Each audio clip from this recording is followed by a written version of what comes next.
गङ्गातरङ्गरमणीयजटाकलापं गौरीनिरन्तरविभूषितवामभागं नारायणप्रियमनङ्गमदापहारं वाराणसीपुरपतिं भज विश्वनाथम। आज हम ज्योतिष के साथ साथ उसमें जो तंत्र की व्याख्या की गई है उसके बारे में कुछ प्रकाश डालने चल रहे हैं।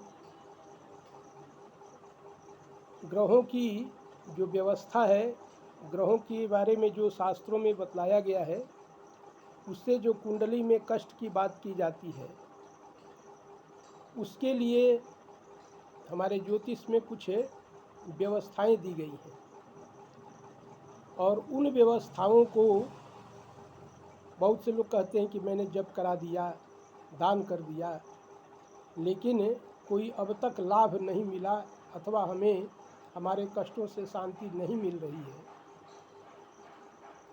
तो इसके लिए हमारे शास्त्रों में ज्योतिष प्रकाश में लिखा हुआ है, यथोक्तम औषधम स्नानम और ग्रहानुदिश्य होमो वा त्रिधा शांतिर्बुधै स्मृतः।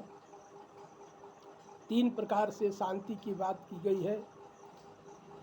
तो यदि कोई व्यक्ति दूर है या हम कहीं दूर हैं तो मानसिक संकल्प से भी कहते हैं कि मानसिक संकल्प, भगवान शंकर का कथन है कि हे पार्वती, मानसिक संकल्प, मानसिक पूजा जो है वह अत्यधिक फलदायी होता है।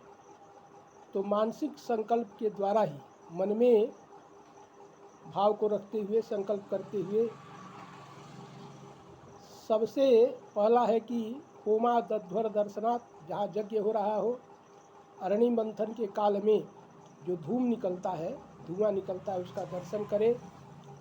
प्रतिदिन गाय की पीठ को सहलावे, गाय के पूंछ से झाड़े अपने को, और ब्राह्मण का पूजन करे।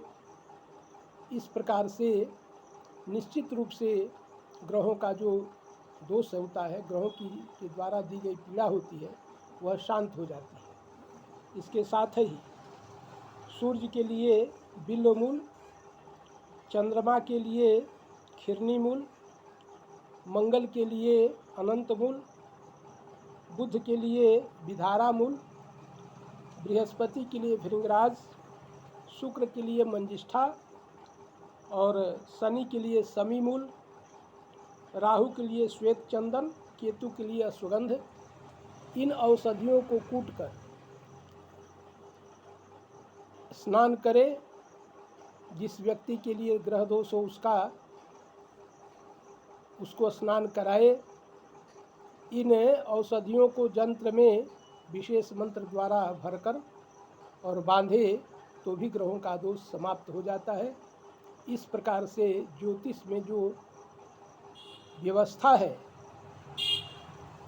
जो प्रैक्टिकली कार्य है, व्यावहारिक कार्य है, इसी को तंत्र कहते हैं ज्योतिष के साथ। और इसका भी उपाय करना चाहिए। इसकी भी व्याख्या शास्त्रों में दी गई है।